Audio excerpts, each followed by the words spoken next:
Bonjour à toutes et à tous. Bienvenue dans ce webinaire consacré à l'acculturation à la donnée, un enjeu majeur pour une plus grande efficacité des organisations. Je suis ravie de vous retrouver ce matin pour échanger sur ce sujet passionnant. Pour me présenter, je m'appelle Hélène. Je suis Customer Success Manager chez Open Datasoft. Concrètement, je suis en charge d'accompagner les clients sur leur plateforme Open Datasoft, sur leurs projets data et sur leurs différents cas d'usage qu'ils souhaitent mettre en œuvre. Chez Open Datasoft, nous avons développé la solution pour partager et valoriser vos données en permettant d'apporter un accès simple et rapide à l'information. Notre solution aide les organisations à libérer le potentiel de leurs données en interne comme en externe. Alors, quelques mots pour vous expliquer comment l'événement va se passer. Nous allons débuter avec une discussion entre François Herland de la Maïf et Jérôme Guerle du département des Hautes-Pyrénées. Celle-ci va durer environ 40 minutes. Nous aurons ensuite un temps d'échange libre de 20 minutes avec nos deux intervenants. À 11h, nous ferons une petite pause, puis nous reprendrons à 11h15 pour la partie User Club de l'événement, cette fois-ci réservée aux clients d'Open Datasoft. Le chat, vous pouvez poser vos questions dans la partie chat qui est sur votre droite. Nos intervenants y répondront durant le temps d'échange qui suivra l'interview. Dans le chat, vous retrouverez aussi des ressources utiles, notamment les liens vers les portails montrés pendant la session. Seuls les liens des portails ouverts seront diffusés. Et n'hésitez pas à double-cliquer sur l'écran de présentation pour le voir en plus grand, notamment quand les démonstrations auront lieu. Sans plus attendre, commençons la discussion et c'est avec plaisir que j'accueille ce matin pour cette table ronde François Herland de la Maïf et Jérôme Guerle du département des Hautes-Pyrénées. Bonjour. Bonjour à tous les deux. On va faire un petit tour de table. Est-ce que vous pourriez vous présenter et expliquer le rôle que vous avez dans votre organisation? François, si tu peux commencer? Oui, alors j'ai une formation de statisticien. Je suis arrivé à la Maïf en 2002 et j'ai travaillé une quinzaine d'années sur le décisionnel. Et puis en 2016, en fait, l'entreprise a décidé de mettre en place une gouvernance de la donnée. Et donc, j'ai pris la responsabilité de la gouvernance data à partir de 2016, donc ça fait 5 ans, autour d'un collectif de référents. On travaille effectivement sur tous les aspects autour de la donnée, que ce soit donc les données personnelles, la sécurité, mais aussi la valorisation des données dans l'entreprise. Donc, on travaille avec ces référents et l'acculturation et la sensibilisation autour de la donnée fait partie de nos missions. D'accord, merci beaucoup pour cette présentation, François. Jérôme, est-ce que tu peux nous en dire un petit peu plus sur ton rôle au sein du département des Hautes-Pyrénées?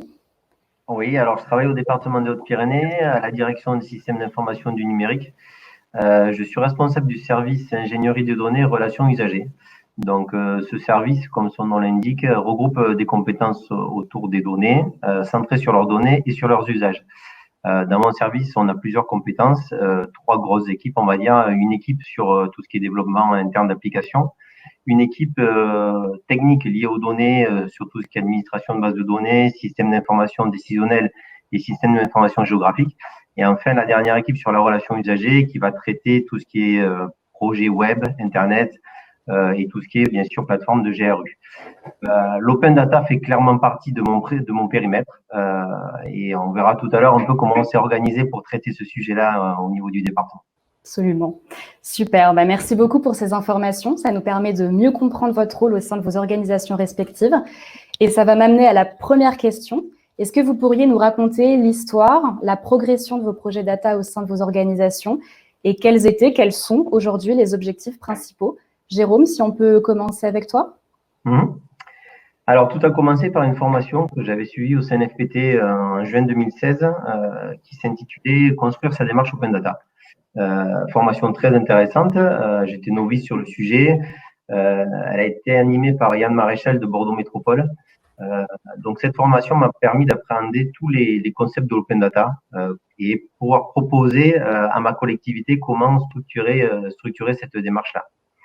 Donc, un petit peu de temps s'est passé ensuite. J'ai formalisé cette démarche à travers une note de cadrage que j'ai envoyée à mon DGA, détaillant toutes les étapes à mener pour notre projet Open Data. Donc, un petit état des lieux, tous les enjeux autour de l'open data, le cadre juridique, l'organisation à mettre en place, le portage politique qui était important pour cette démarche. Enfin voilà, tous les éléments nécessaires, on va dire, à la réussite de ce projet. L'objectif qu'on avait était un peu ambitieux et élevé, c'était un choix. On voulait vraiment offrir un service public à part entière d'ouverture des données en proposant notre propre portail Open Data. Voilà, ça c'était un choix fort. Et on a aussi proposé de faire de l'Open Data un projet stratégique pour notre collectivité. Voilà. Ensuite, ce qui nous a aidé dans la démarche, c'est bien entendu l'adhésion à Open Data France, qui nous a permis de rencontrer d'autres acteurs sur le sujet, travailler ensemble les bonnes pratiques. Et dès le début de nos démarches aussi, on avait pensé à intégrer la dimension de mutualisation, c'est-à-dire qu'on voulait faire un portail Open Data mutualisé avec les communes et les EPCI de notre département pour vraiment faire un portail Open Data territorial et pas que le portail Open Data du conseil départemental. Voilà. Donc, on a suivi aussi tout ce qui est le programme Open Data local qui nous a permis aussi de devenir animateur donc territorial des données. On participe aussi à la mutualisation de la région Occitanie sur toute la dynamique Open Data. Donc voilà, plein d'acteurs différents et voilà où c'est qu'on en est aujourd'hui à peu près sur notre démarche Open Data. D'accord, merci beaucoup Jérôme. Et François, de ton côté? Alors, contrairement à Jérôme, on est donc à la Maïf, c'est une entreprise d'assurance de 7000 salariés, dont 2000 en fait au siège, et on travaille essentiellement pour les personnes qui travaillent sur les données, donc ceux du siège. On n'a pas une obligation de mise en open data de nos données, hein. Par contre, la volonté claire, ça a été de mettre une gouvernance en place pour sécuriser la donnée, pour s'assurer que les données personnelles étaient bien gérées, pour valoriser tout ce patrimoine en fait de données. La démarche a été entamée donc il y a 5 ans, comme j'ai dit, et on a commencé plutôt à capitaliser sur l'humain, c'est-à-dire qu'on a un collectif tout de suite qui s'est mis en place avec des référents de données qui connaissent leur domaine.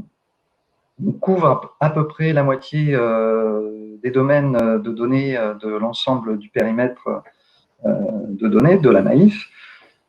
Et on a 34 référents data, chacun spécialisé sur un domaine. Donc, ça peut être les personnes, les contrats, les sinistres, enfin, toutes les données, notamment opérationnelles, hein, où on a de la donnée personnelle, où on doit sécuriser les accès et puis l'utilisation.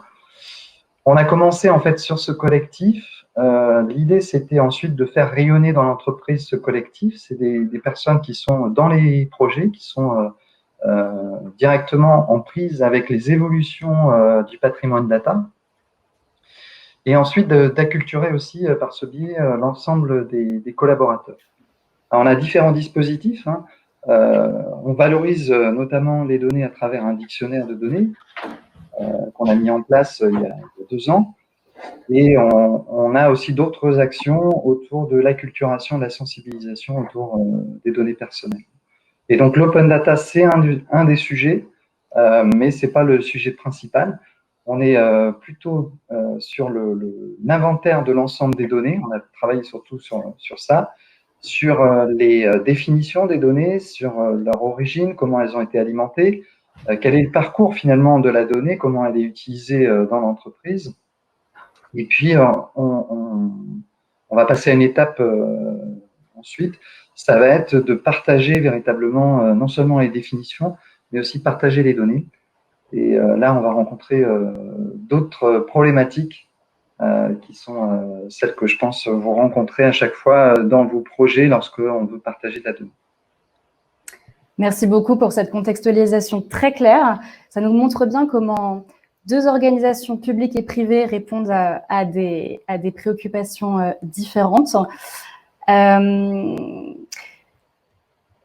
Justement, je me doute que ce chemin pour y arriver n'a pas été sans embûches. Quels sont les obstacles que vous avez rencontrés lors du lancement de vos projets respectifs? Et je pense que ça va vivement intéresser notre public ce matin. Comment vous avez surmonté ces obstacles? François, si on peut commencer avec toi.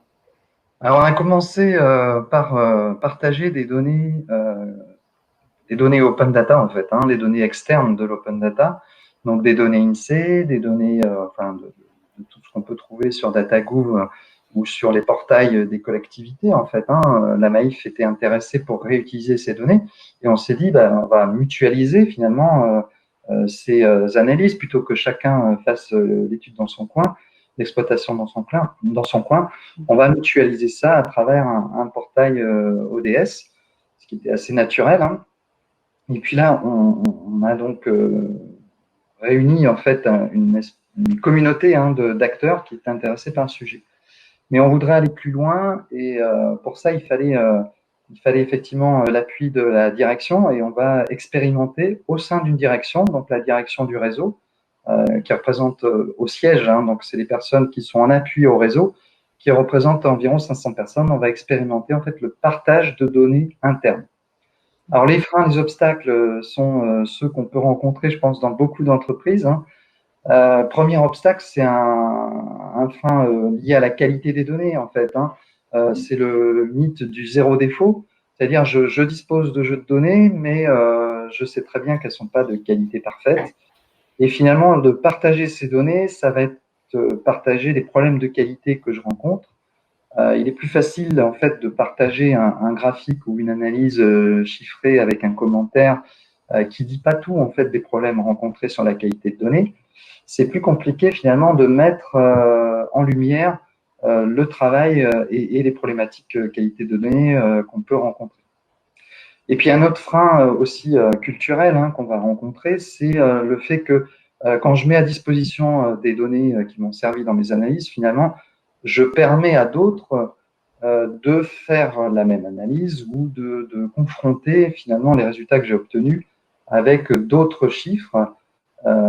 Et donc, c'est se soumettre à la critique, mais c'est aussi possiblement être contourné dans l'exploitation des données.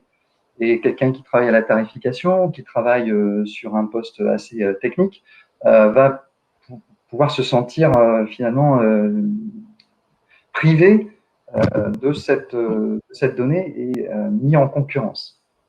Et souvent, les freins qu'on rencontre ne sont pas ceux-là, en fait, ne sont pas clairement dits. C'est plutôt, c'est pas ma priorité, j'ai pas le temps. Voilà, ça demande un effort de partager des données, ça demande une documentation. Et c'est souvent ces freins-là qui sont mis en avant et peut-être pas les autres qui sont peut-être plus profonds. Donc, c'est un changement de culture aussi, c'est un changement de posture. Alors, la Maïf est en train depuis 2 ans, notamment, on est dans un mode d'organisation plus agile.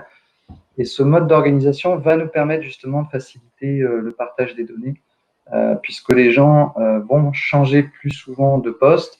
Ça permet effectivement de remettre en question un peu la responsabilité sur les données. Pour moi, la responsabilité des données, donc on a des référents, mais la propriété de la donnée, c'est une donnée qui appartient à l'entreprise. Et donc, toute donnée qui appartient à l'entreprise doit être partagée en interne. Il y a encore du chemin à parcourir. Merci beaucoup. Et Jérôme, même question pour toi. Est-ce que tu as rencontré des obstacles pour développer la culture data au sein de ta collectivité? Alors, en fait, pas vraiment. C'est ça qui est un peu surprenant. C'est que je pense que ça va intéresser beaucoup de monde, du coup. Ouais, il y a plusieurs raisons, en fait. Je pense que déjà, on était mûrs, j'allais dire techniquement, pour aller vers l'open data, parce qu'en fait, on avait mis en place un système décisionnel à la collectivité depuis 2012, à la DSIN. Donc, du coup, en fait, toutes les données, enfin, on sait déjà les manipuler, on sait déjà s'en servir. Donc, ça, pour moi, c'est un point très important. Ensuite, on s'est appuyé assez rapidement sur un réseau de référents dans les services métiers pour voir avec eux quelles données publier, pour faire le tour des données. Ce réseau-là était déjà existant puisqu'on avait un schéma directeur des systèmes d'information. En gros, on avait un référent par DGA pour parler avec lui de tous les projets systèmes d'information. Et donc, l'open data venant se greffer à ces projets-là, ça a été naturellement ces référents-là qui ont fait le relais entre les directions métiers et la DSI pour le côté données, en fait. Donc ça s'est plutôt relativement bien passé. Et le but de notre démarche surtout, ça a été de faire toujours plus du qualitatif que du quantitatif. C'est-à-dire que notre but, c'était pas d'avoir 150 jeux de données publiés sur notre portail quand il allait ouvrir, mais surtout s'attacher à que les données publiées soient le plus à jour, on va dire, en fonction des domaines, qu'elles respectent les normes en vigueur quand il y en avait, et bien entendu respecter les obligations réglementaires que l'on avait, parce que contrairement à François, on en avait quelques-unes à respecter, notamment la publication des marchés publics et des subventions. Donc voilà, on s'est attaché, nous, ce qui était important pour nous, c'était de faire adhérer l'ensemble des personnes de notre collectivité autour de ce projet. Alors quand je dis l'ensemble, ça part du plus haut niveau que sont les élus, notre DGS et nos DGA, qui jouent un rôle de sponsor sur cette démarche et très important et à pas négliger, mais aussi au niveau des agents, parce que les agents aussi, on valorise leur travail au niveau de l'open data. Et dans les deux cas, en fait, on s'est appuyé sur un principe qui était de toujours montrer des exemples concrets de jeux de données qu'on publiait pour montrer leur intérêt et leur efficacité. Donc c'est pour ça que sur notre site Open Data, sur notre portail, on a créé assez vite une page application où on a mis des petites applications en avant pour montrer au service qu'est-ce qu'on pouvait faire avec de l'Open Data. On ne s'est pas juste contenté de publier les données à l'état brut, on va dire, mais d'apporter de la valeur ajoutée. Et à chaque fois, on se dit qu'on publie un jeu de données. Qu'est-ce que ce jeu de données peut apporter à nos citoyens, comment il peut s'en servir. Voilà. Alors un exemple d'utilisation en interne, c'est effectivement dans le domaine social où nous avons des maisons de solidarité dans le territoire. Et en fonction de là où on habite, eh bien, on est rattaché à telle ou telle maison de solidarité. Les secrétaires aujourd'hui de certaines maisons de solidarité se servent de l'open data pour voir en fonction de l'adresse de la personne où la guider en fait. Voilà. Si vous voulez, on peut faire un tour sur notre portail. Ouais, mais je crois que justement c'est ce que j'allais vous proposer du coup. Alors attendez, je vous laisse partager votre écran pour que vous puissiez montrer les exemples. Hop, partager. Alors, est-ce que vous voyez mon écran là? Oui, c'est bon? Oui, c'est bon. Super. Donc là, on est sur notre portail et donc, comme je vous disais, on a une page application où on va aller dessus. Alors, il y en a, je crois qu'on en a fait une quinzaine aujourd'hui, voilà, en essayant de répondre à diverses problématiques. Donc, on va pas tout aller voir, mais quelques exemples pour vous montrer qu'on veut faire plein de choses autour de l'open data. Alors, on en a fait une qui s'appelle Faire garder mon enfant, où là-dessus, on a croisé en fait deux jeux de données que sont les assistants maternels agréés et les établissements d'accueil de jeunes enfants, les crèches, etc. L'idée, c'est je me géolocalise en fonction de mon adresse. Je prends une adresse au hasard. Voilà, je suis géolocalisé. Et en fait, autour de moi, alors, zoom, il est là. Autour de moi, je vais pouvoir voir, en fait, les nounous qui sont autour de moi de chez moi pour aller faire garder mon enfant. Par exemple, là, j'en ai. Et en cliquant dessus, je vais avoir les coordonnées de l'assistante maternelle qui va arriver. Alors, un petit focus là-dessus. On parle d'assistante maternelle et on voit de suite, là, j'ai des données à caractère personnel. Alors, pour moi, il ne faut pas opposer données à caractère personnel et open data. Enfin, il ne faut pas opposer RGPD open data. On fait attention, on ne publie pas des données à caractère personnel comme ça. C'est-à-dire que toutes nous, chez nous, les assistantes maternelles sont agréées par le département et quand elles passent leur agrément, bien entendu, elles donnent leur autorisation pour qu'on publie leurs données sur nos sites institutionnels. Donc, c'est pour ça qu'on publie leurs données. Si elles n'avaient pas donné l'autorisation, bien entendu, on ne les publierait pas. Donc, ça, c'est un premier exemple qui peut rendre un service assez intéressant. Un autre exemple, je vais prendre... on a fait un jeu de données sur les cantines du département, sur les cantines des collèges. Donc, si je fais on mange quoi à la cantine, je vais me retrouver sur une page où en fait, je peux pas, un problème sur mon navigateur. Attendez, recharger la page peut-être. Ça, c'est l'effet des mots en fait. Oui, c'est ça. C'est toujours comme ça. On a un menu déroulant en fait, on choisit le collège et on peut voir ce que mangent les enfants à la cantine. Un autre exemple sur les fêtes et manifestations avec une autre data visualisation assez intéressante. Donc là, on a récupéré les données de notre agence territoriale du tourisme qui est Haute-Pyrénées Tourisme Environnement et on peut sélectionner en fonction de la date et on a toutes les fêtes et manifestations qui remontent au niveau du département. Et enfin, ce qui était intéressant aussi, c'est on a essayé de faire un observatoire départemental Alors là, en fait, on a fait remonter des données qui ne sont pas issues forcément du département, mais des données de l'INSEE, de la DGFiP, etc., sur une vision territoriale de divers indicateurs. Avec le choix de dire on peut choisir, on peut filtrer sur une commune, on peut filtrer sur un EPCI, on peut filtrer sur un canton.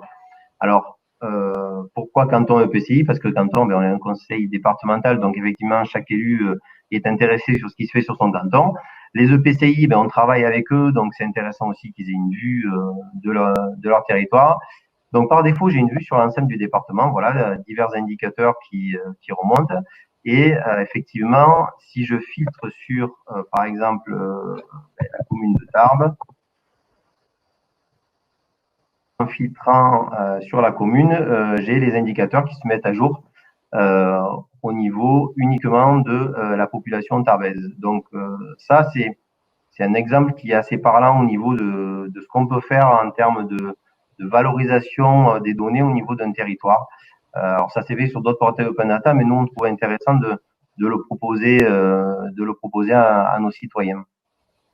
Donc voilà un peu, hein, il y en a plein d'autres. Il y a alors un qui marche, le dernier, je vais aller assez vite sur ça, un qui marche assez bien, c'est le déploiement de la fibre. On a fait une petite carte assez simple en fait, euh, qui euh, qui montre quand la fibre va être déployée sur la commune avec un code couleur particulier. Donc effectivement, chez nous, c'est Orange qui déploie la fibre. Et on voit, j'allais dire, l'avancée du déploiement de la fibre avec un but qu'en 2024, tout le territoire soit fibré au niveau du département des Hautes-Pyrénées. Voilà, c'est un des jeux de données les plus consultés, c'est pour ça que je le montre. Effectivement, les gens vont dessus. Après, s'ils veulent plus de détails, ils peuvent aller sur le site d'Orange, mais déjà, ils ont un premier niveau d'information sur notre site. Donc voilà, cette page application, elle sert à ça. Elle sert à faciliter un peu l'appropriation des données qu'on publie par les citoyens en fonction de leur intérêt qu'ils ont pour tel ou tel type de domaine, quoi. Super, merci beaucoup pour ces exemples très concrets. Maintenant, en fait, on a presque l'impression que c'est les métiers qui viennent directement à toi. Et justement, d'après toi, quelle est la recette un peu miracle pour une acculturation réussie? Et j'en profite pour te demander, est-ce que tu peux nous en dire un peu plus sur le service ingénierie des données de la relation usagée? Et il me semble que tu avais prévu aussi une formation auprès des élus. Est-ce que voilà, tu peux nous dire quelques mots sur ces sujets? Ouais. Alors effectivement, je vais commencer par le service. On s'est restructuré il y a quelques temps avec la création de ce service autour de la donnée. Donc c'est assez, j'allais dire, particulier au niveau des collectivités. J'ai pas trop vu ça encore. On fait peut-être partie des précurseurs. Ça montre l'importance que les données prennent au niveau de nos organisations. Voilà, quand on a proposé ça, ben, on a été suivi par notre hiérarchie. Donc la particularité qu'on a au niveau du département des Hautes-Pyrénées, c'est que sur l'Open Data, on travaille en équipe. En fait, j'ai pas un chef de projet qui s'occupe de l'open data à 100%, c'est pas ça du tout. On est 4 à travailler sur le sujet et on passe à peu près 15 à 20% de notre temps chacun sur le sujet. Donc effectivement, moi je m'occupe du pilotage global du projet, les relations avec Open Data Soft, Open Data France, tout ce qui est veille sur le sujet. Et après, au niveau pratique, j'ai Camille, qui est un technicien SID, qui s'occupe de toute la partie cartographique. J'ai Eric qui est un développeur qui lui s'occupe de faire toutes les data visualisations qui vont bien. Et j'ai Fabrice qui est mon technicien sur le système d'information décisionnelle qui automatise dès que possible l'envoi de données. Voilà, on essaye aussi d'industrialiser cette mise à jour de données. De nombreux jeux de données qu'on publie sont mis à jour automatiquement toutes les nuits ou à diverses fréquences, mais voilà, moins on a l'intervention humaine et mieux c'est pour nous. Donc voilà un peu l'organisation qu'on a, qui est un peu atypique et qu'on j'ai pas retrouvé dans d'autres collectivités. Sur la recette de l'acculturation, c'est un peu délicat à dire, mais comme je le disais tout à l'heure, c'est très important l'exemple, quoi. La preuve par l'exemple. Moi, je pense que je suis convaincu que ça joue énormément et valoriser le travail des agents. Donc voilà, ce qui est surprenant maintenant, c'est que c'est les agents qui ont le réflexe de penser à mettre les données en open data. Alors quand je dis les agents, ça vient de tout le monde. Je reçois des mails de ma DGS, de mon DGA, me disant, mais tiens, ça, est-ce qu'on peut pas le mettre? Oui, effectivement. J'ai les services métiers qui me sollicitent aussi en direct maintenant en disant, mais ça, ce sont des données qui sont pas dans notre ici, on les a, Jérôme, on veut les publier. Je pense à l'exemple des crèches. Et elle pense à venir mettre à jour ces données-là, à nous solliciter pour mettre à jour ces données-là. Donc ça, c'est très, très important. Et effectivement, comme tu le disais, Hélène, on a aussi des demandes d'élus qui commencent à remonter parce qu'ils n'en ont pas entendu parler de l'open data à travers diverses, je pense, réunions ou peut-être sur leur territoire. Et en fait, ils nous ont sollicité pour monter une formation, de l'acculturation, un peu pratique aussi, pour leur montrer ce que c'est l'open data. Donc, cette formation, je l'ai calée, mais malheureusement, j'ai pas eu le temps de la dispenser encore parce que c'est arrivé juste dans le deuxième confinement. Donc, on est prêt, en fait, dès qu'on va revenir en présentiel pour faire cette formation aux élus. En même temps, on va la faire aussi à tous les cadres de notre collectivité. Donc, ça avait été déjà sensibilisé un peu, mais là, on va le proposer, en fait, au bon vouloir des cadres de notre collectivité. Donc, ceux qui le souhaitent pourront suivre cette formation-là. Et toujours pareil, on va s'appuyer sur ce qu'on fait aujourd'hui. Les élus, ben, tout ce qui est observatoire, ça va être très intéressant aussi pour y revenir dessus, pour leur montrer voilà, leur territoire, qu'est-ce qu'il y a en termes de données. Mais le but de cette formation aussi, en fin de formation, je vais arriver à les faire agir et à leur demander, mais vous, si vous avez à publier des données sur Open Data, mais à quoi vous pensez? Parce que peut-être qu'ils vont nous sortir des données sur lesquelles aujourd'hui on n'a pas encore travaillé, et ça serait intéressant aussi pour nous d'échanger sur ces sujets-là. Ouais, qui deviennent vraiment acteurs, en fait. Ouais, c'est ça, c'est ça. Le but, c'est ça, c'est que tout le monde dans la collectivité soit acteur de l'open data. Merci beaucoup. Merci pour ces explications. Et on voit bien vraiment le changement de dynamique qui a pu opérer au sein de ta collectivité. Et toi, François, qu'en est-il au sein de la MAIF? Comment ça se passe, l'acculturation des métiers dans ton organisation? Est-ce que tu aurais des bonnes pratiques à nous partager? Alors effectivement, je pense que c'est plusieurs actions qui permettent d'acculturer. Nous, au niveau de la MAIF, on a un événement qu'on organise depuis 5 ans qui s'appelle le Data Day, qui est un événement ouvert aux salariés, donc aux 2000 salariés du siège, et qui acculture sur des problématiques liées à la gouvernance de données. Mais on n'attaque pas directement le problème de la gouvernance, en fait. On fait par thématique, parce que le sujet gouvernance ne parle pas à tout le monde. Il faut donc aborder par thématique les sujets jusqu'où je peux exploiter la donnée, comment ça peut rendre service et quelle finalement exploitation de la donnée je peux aller chercher, et puis autour de la culture de la donnée. Donc ça, c'est nos thématiques. En fait, on a exploité l'intelligence artificielle comme thématique, on a exploité la cybersécurité. Il y a 2 ans, on a fait l'open data. Comment on peut utiliser l'open data et est-ce que nous, on aurait des données à partager en open data? Donc, on a mis, pour l'instant, on a mis en place des données en open data sur le site entreprise maif.fr, mais c'est uniquement des indicateurs liés à la politique RSE de la Maif. On n'a pas encore des indicateurs liés à l'activité en fait spécifique d'assurance. Et pour nous, ça passe. En fait, on arrivera à partager des données à l'externe si on arrive déjà à partager en interne des jeux de données. Et donc, c'est ce frein-là qu'on essaie de lever. Donc, on a différents dispositifs. Le Data Day, donc, il regroupe à chaque fois entre 300 et 500 participants. Ça permet de sensibiliser quand même sur des thématiques aux différents aspects de la gouvernance. Donc, les données personnelles, la sécurité, voilà, tout ce qui tous nos travaux, en fait. Ça permet de toucher un public plus large. Ensuite, on a un autre dispositif qui a fonctionné il y a 2-3 ans. C'était les formations en ligne, les COOC ou les MOOC. Donc, un cours en ligne, en fait, sur la gouvernance. Donc, on explique, en fait, le dispositif de gouvernance, on explique ce qu'est une donnée personnelle, les actions de sécurité, et puis comment on exploite la data et pourquoi c'est important, finalement, d'avoir cette culture de la donnée à l'intérieur de l'entreprise. Donc ça, c'est les petites vidéos, les petites formations. Et puis là, on va plus loin. Donc, on a notre collectif d'une 30aine de référents et on va rayonner plus large, c'est-à-dire toutes les personnes qui, dans l'entreprise, modifient le patrimoine de données, dans ce qu'on appelle les business analysts. Ces gens-là, en fait, ont un rôle à jouer autour de la donnée, forcément, puisque c'est eux qui définissent dans les outils de saisie comment on va structurer l'information, quelle interface, en fait, comment on met en place la liste de valeurs, comment on va pouvoir ensuite exploiter l'information. Donc, c'est par ces gens-là, en fait, qu'on va acculturer.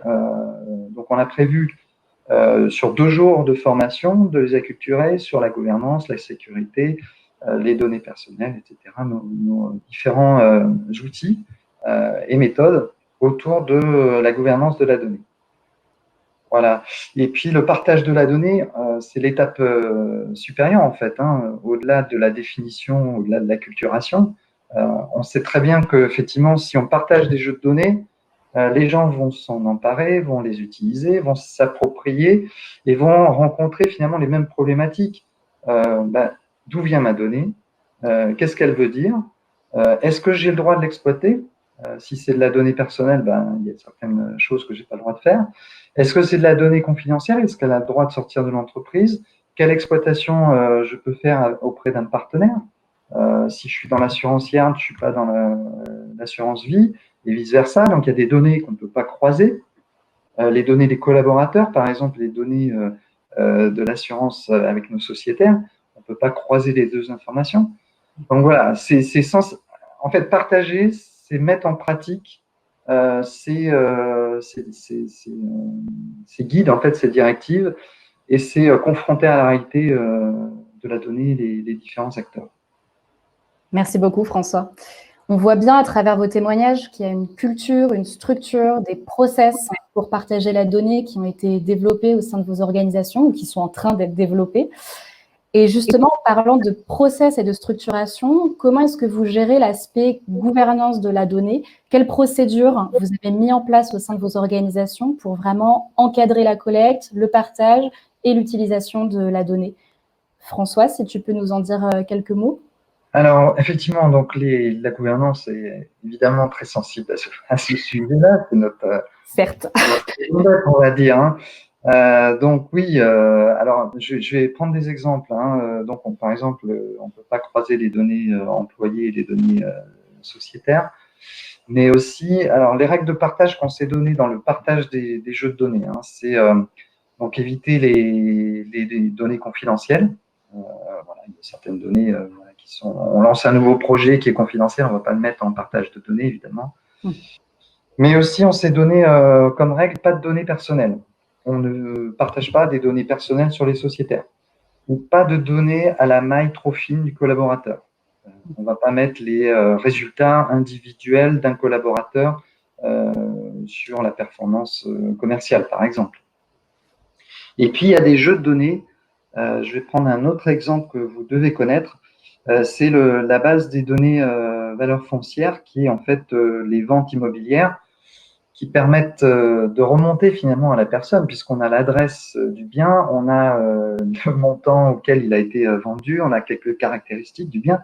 Donc on serait tenté de croiser cette information avec le fichier client, et ça on n'a pas le droit. Voilà, ça on n'a pas le droit. La CNIL, d'ailleurs c'est bien explicité hein, quand vous allez sur DataGouv, on n'a pas le droit de réidentifier les personnes. Donc ça, on a clairement dit à la Maïf, nous on ne le fera pas.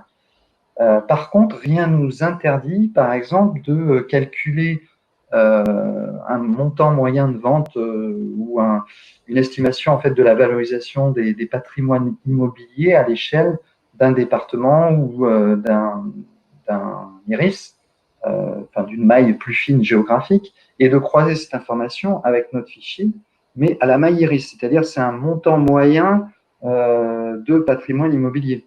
On n'est pas sur la personne. Voilà, c'est ça qui est important. Donc, c'est ce genre d'exemple, par ces exemples-là, qu'on montre qu'on peut exploiter les données, mais avec voilà, des règles. On ne fait pas n'importe quoi et c'est un bon exemple. Merci beaucoup. Et toi, Jérôme, de ton côté, si tu peux nous en dire aussi quelques mots sur cet aspect gouvernance? Sur la gouvernance, comme je disais tout à l'heure, au début, quand on a commencé, nous avions un référent par DGA pour voir avec lui les données à traiter. Depuis que ça s'est un peu acculturé chez nous, j'allais dire, les services nous sollicitent directement. Donc, qu'est-ce qui se passe? On a des sollicitations des services, on prépare à la DSIN le jeu de données, on voit avec eux, on travaille ensemble, c'est assez souple hein, en fait comme fonctionnement. On essaye de leur proposer des datavises un peu sympas. cartographiques ou pas, hein, on voit en fonction de leurs besoins. Et en fait, après, quand le jeu de données est prêt, je fais remonter ce jeu de données-là à notre DGA qui en parle en codir DGS et les jeux de données sont validés comme ça. Alors, on ne fait pas jeu de données par jeu de données, mais on fait des packages de 2, 3, 4 jeux de données, forcément. Donc, j'ai un fonctionnement assez souple. Aujourd'hui, on n'a pas eu jamais eu de contre-indication sur non, ce jeu de données-là, faut pas le publier. Voilà, on est assez transparent sur ce qu'on fait. Voilà, aujourd'hui, comment ça se passe au niveau du département. Un grand merci à tous les deux. On voit bien que vous avez été des ambassadeurs du partage de la donnée au sein de vos organisations. Vous avez œuvré pour favoriser sa collecte, son partage, son usage. Et justement, aujourd'hui, est-ce que vous pourriez m'en dire un peu plus sur les bénéfices qu'en tirent vos équipes et votre organisation sur les projets de partage de la donnée et m'en dire aussi un peu plus sur les bénéfices du travail d'acculturation accompli ou en cours d'accomplissement. Jérôme, si tu peux nous en dire un peu aussi voilà, sur cette question des bénéfices. Alors, sur les bénéfices, on peut noter la rationalisation de notre système d'information parce qu'aujourd'hui, sur l'open data, les collaborateurs, les agents du département savent que les données sont à jour et fiables. Ça, c'est très intéressant. De nombreux services métiers s'appuient aujourd'hui sur l'open data pour publier les données vers les usagers.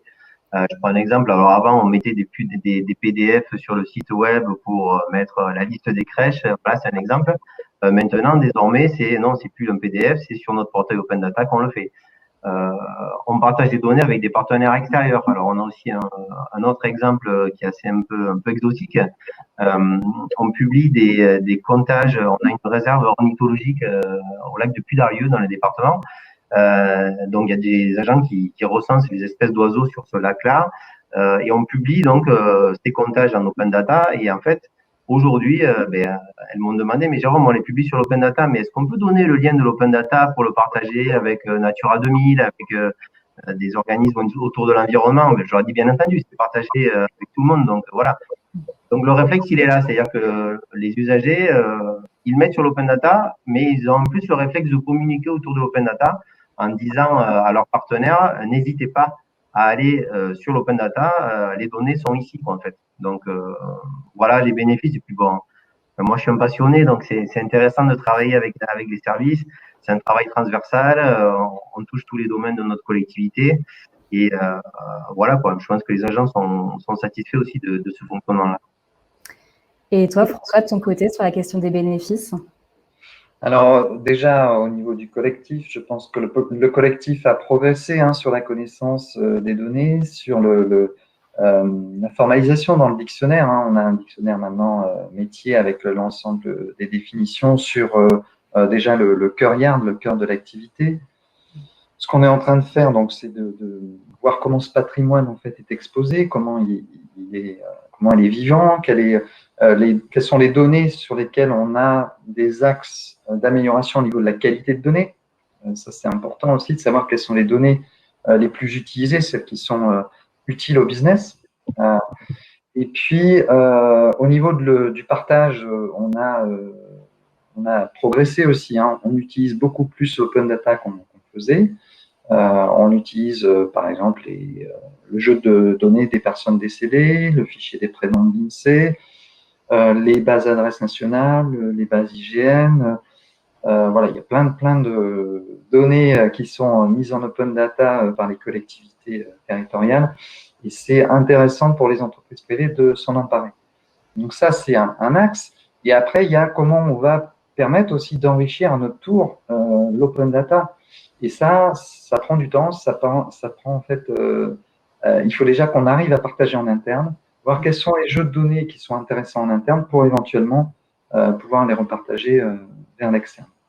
Donc tout ça, en fait, l'acculturation à la donnée, ça prend du temps, c'est sur du long terme et voilà, il faut multiplier les différentes actions et pas hésiter à lancer des nouvelles initiatives, à regarder ce qui se fait ailleurs et puis. Super, merci beaucoup. Moi, pour conclure, je dirais qu'il y a vraiment 3 notions qui sont revenues en filigrane de vos témoignages. Je dirais structuration, pédagogie et preuve par l'exemple. Notamment, merci Jérôme pour ta démonstration. Et en parlant d'exemples, j'en profite pour vous glisser un petit mot. N'hésitez pas à aller voir nos sources d'inspiration. C'est une centaine de réalisations de nos clients qui sont là à votre disposition pour vous inspirer. Merci vraiment à tous les deux de nous avoir présenté vos cas d'usage. Pour prolonger nos échanges, je vous propose de passer à la session de questions-réponses. Donc, n'hésitez pas à nous poser toutes vos questions dans la partie chat sur la droite de votre écran. Alors, on va commencer par une première question pour Jérôme. Il y a eu plusieurs questions autour du SIG, notamment sur est-ce que ce portail Open Data ne fait pas doublon avec ce que propose le SIG? Quelle frontière entre le type d'application que tu nous as montré et le SIG? Voilà, si tu peux nous en dire un petit peu plus sur ce sujet-là. Alors, ça fait pas doublon pour moi parce que, alors déjà, le SIG, l'intérêt d'avoir un service ingénierie de données, c'est que le SIG fait partie aussi de mon domaine de compétences. Donc, Camille, qui travaille moi sur le SIG, travaille à la fois sur le SIG et sur l'Open Data. Donc, on a un service, on a la compétence SIG. On n'avait pas on a fait 2-3 applications web sur le SIG, mais qui se limitaient déjà à l'interne, pas en externe. C'était des applications sur le cadastre, sur un annuaire des élus, des choses comme ça, avec un outil vraiment web SIG, on va dire. Quand on est arrivé sur l'Open Data, donc ça a été Camille le premier à y travailler avec moi sur ce sujet-là, il a très vite vu l'intérêt aussi, j'allais dire, de travailler sur l'Open Data, parce que sur Open Data Soft, faire des choses, des applications comme ça a été beaucoup plus simple que sur l'outil SIG aussi qu'il avait. Et puis d'ailleurs le public n'était pas le même, on était vraiment pour le citoyen, voilà. Donc pour moi ça s'oppose pas, voilà. Nous le SIG on a une utilisation vraiment interne, réalisation de cartes classiques sur demande des services et application interne SIG avec des données non publiables sur l'Open Data, je pense au cadastre par exemple. Mais après l'Open Data Soft, l'Open Data c'est complémentaire parce qu'on fait on fait aussi des réalisations carto qui sont, j'allais dire, plus simples à mettre en œuvre. Mais derrière, la couche SIG est importante, c'est-à-dire que avoir cette compétence de savoir toutes les couches SIG qu'on a dans notre collectivité, comment aussi les uploader sur le portail Open Data Soft, pour croiser différentes couches géographiques. Donc ça, c'est important aussi. Donc pour moi, il n'y a pas d'opposition entre les deux, en fait. D'accord. Et est-ce qu'il y a d'autres applications qui ne sont pas liées avec des données de la compétence du département? Est-ce que, en fait, des applications qui sont agrégées avec des données de compétences, par exemple, communales ou intercommunales? Alors, oui et non. Je peux juste remontrer mon écran de tout à l'heure? Oui, alors je vais repartager. Partager. Alors, vous voyez là, du coup? C'est bon, ouais. Je suis retourné sur le jeu de données de la cantine parce que j'ai trouvé pourquoi en fait ça marchait pas tout à l'heure. Super. On est en vacances scolaires, donc si je rate cette semaine, forcément il n'y a rien à la cantine. Absolument, c'est tout à fait logique. Donc c'était pas un bug, c'était moi qui avait mal. Donc voilà, juste pour vous montrer, la semaine passée, on voyait ce que les élèves ont mangé à la cantine. Alors pour revenir sur la partie application, on publie on a fait une application sur d'autres jeux de données, alors qui ne concernent pas encore on va dire tout ce qui est EPCI commune, mais qui sont pas des données du département. Forcément, c'est le coronavirus. Donc là aussi, on s'est inspiré de choses qui étaient faites, mais on a fait des choses très très simples. C'est pour avoir un suivi au niveau du département de ce qui se passe sur le Covid. Après, sur tout ce qui est EPCI et commune, on n'a pas encore fait parce que j'allais dire la démarche est toute récente chez nous. Donc petit à petit, ils y viennent. On les a formés. Alors je crois que c'était au mois de fin octobre, début novembre. On a par contre fait une page pour eux. On a fait une page qui s'appelle Les Producteurs où on a mis en avant justement les EPCI et les communes qui vont être producteurs sur notre portail. Donc ils ont une page à part en fait où dans leur page on voit par exemple les données qui sont publiées. Donc là on voit que la mairie de Tarbes a publié les subventions et la liste des élus. Donc j'allais dire ils commencent petit à petit, mais effectivement on leur a dit que on pouvait aussi faire des applications avec leurs données. On est là pour les aider. Donc l'animation se met en place petit à petit. C'est un gros travail parce que effectivement ils sont moins structurés que nous dans cette démarche-là. C'est des plus petites équipes. J'ai différents types d'interlocuteurs au niveau de la data dans les communes ou dans les EPCI. Donc voilà, on avance à notre rythme, mais 2021, ça va être l'occasion aussi d'avancer sur ces sujets-là. Super, merci beaucoup. Petite question pour François cette fois-ci.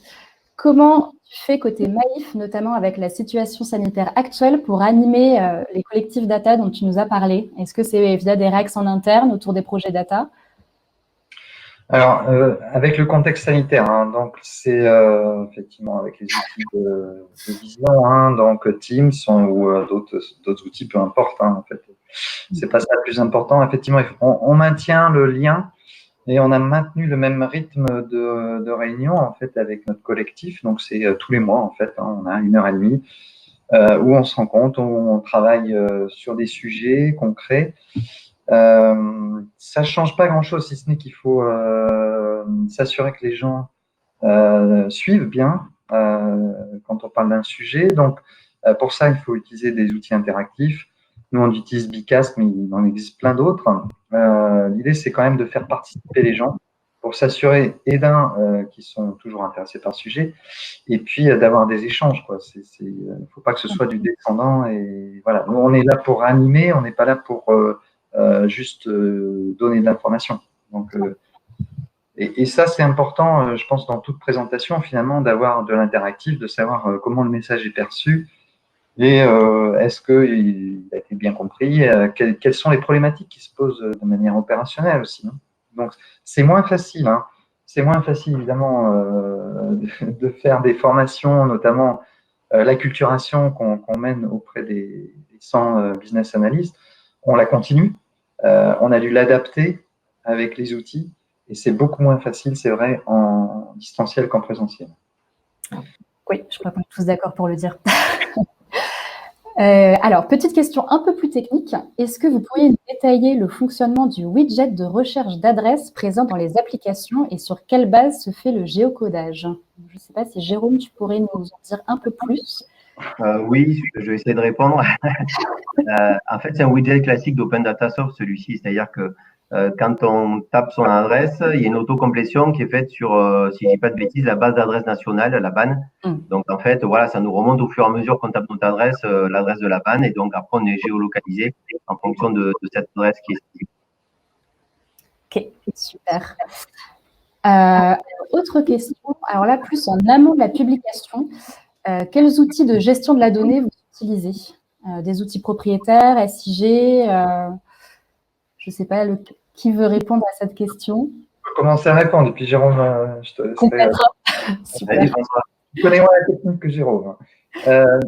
En fait, nous, on a effectivement plein d'outils à la Maïf, des outils différents. On a un dictionnaire de données qui est dans un certain formalisme, donc sous OPEX, qui est méga, l'outil méga. Il n'est pas très ouvert à l'exploitation à travers Open Data Soft, donc on est obligé de faire des exports, etc. On a un autre outil, Spotfire, pour la data vise. Donc voilà, en fait, Open Data Soft, c'est un outil de partage intéressant par rapport aux jeux de données, notamment en Open Data, qu'on peut trouver, puisqu'il y a tout un travail préparatoire. Donc, quand je veux exploiter de la donnée en Open Data, finalement, à travers ODS, je vais avoir déjà une première vision et une première possibilité de toucher la donnée et de l'exploiter. Après, quand on veut industrialiser, il faut effectivement que les outils communiquent entre eux. Et donc, on sait que ODS fait beaucoup d'efforts de ce point de vue-là pour que les outils soient compatibles et qu'on puisse directement, par une API, aller chercher les données. Mais c'est pas si facile que ça. Il y a des outils qui sont pas encore ouverts suffisamment. Et on a quelques difficultés encore de ce point de vue-là. Je note. Petite question pour Jérôme. Alors là, il s'agit plus d'une question autour de la qualité de la donnée qu'on a évoquée précédemment. La liste des crèches n'étant pas une compétence départementale, comment pouvez-vous être certain de la qualité de la donnée publiée? Alors effectivement, en fait, on se réfère au service, nous, j'allais dire, la qualité, on leur fait confiance pour la qualité de la donnée. Alors tout à l'heure, j'ai employé crèche, je ne sais pas si c'est le bon mot, je sais qu'il y a les MAM, les RAM, je ne sais plus exactement lesquels c'est, mais il me semble qu'il y a les crèches, les micro-crèches, en tout cas en font partie. Effectivement, c'est pas une compétence départementale, mais notre service de la protection maternelle infantile travaille avec ces acteurs-là. Et donc, je pense qu'elles sont au courant à chaque fois qu'il y a des documents sur ce truc-là. En tout cas, nous, à la DSI, on vérifie pas, on peut pas vérifier, on va dire, la la qualité de ces données, mais on leur fait confiance et elles le mettent à jour régulièrement. Je pense qu'on peut, voilà. Oui, vous êtes vraiment sur vos services. Ouais. Alors, est-ce qu'il y a d'autres questions? Eh bien, écoutez, j'ai l'impression que nous n'avons plus de questions. N'hésitez pas, il nous reste encore un tout petit peu de temps. Donc, si vous avez une question que vous n'osez pas poser, c'est le moment. François et Jérôme sont là pour vous répondre. Je laisse encore quelques petites secondes. Moi, je tiens à souligner quand même le service après-vente ODS qui est réactif. Et c'est vrai que, on a toujours un interlocuteur pour nous répondre et ça, c'est vraiment primordial quand on veut exploiter facilement les données. Oui, moi aussi, je tiens à souligner les compétences d'Open Data Soft parce que dans tous les prestataires que j'ai vus, parce qu'avant, je m'occupais du service études d'application au niveau du département, je peux vous dire que s'il y en a un sur lequel j'étais sûr et certain, c'est Open Data Soft. Effectivement, ils nous laissent jamais dans la panade. Ils sont très réactifs, ils sont proactifs. Et si tous les prestataires de logiciels pouvaient être comme ça serait très bien. Merci beaucoup. Vous allez me faire rosir. Et en tout cas, message partagé à toutes les équipes, c'est vraiment adorable. Merci beaucoup. Eh bien, écoutez, je crois que s'il n'y a plus de questions, on va s'arrêter là. Avant de vous retrouver dans la prochaine session du User Club. En tout cas, vraiment, je tenais à vous remercier, François et Jérôme, pour vos témoignages très inspirants. Je pense que notre public de ce matin, à mon avis, a dû grappiller quelques petites idées pour aider à l'acculturation des données. Merci à tous et à toutes d'avoir suivi ce webinaire. J'invite maintenant les utilisateurs d'Open Data Soft à se reconnecter à 11h15 dans la session quiz pour le démarrage de la partie User Club. Merci encore à tous les deux et à tout de suite pour la suite.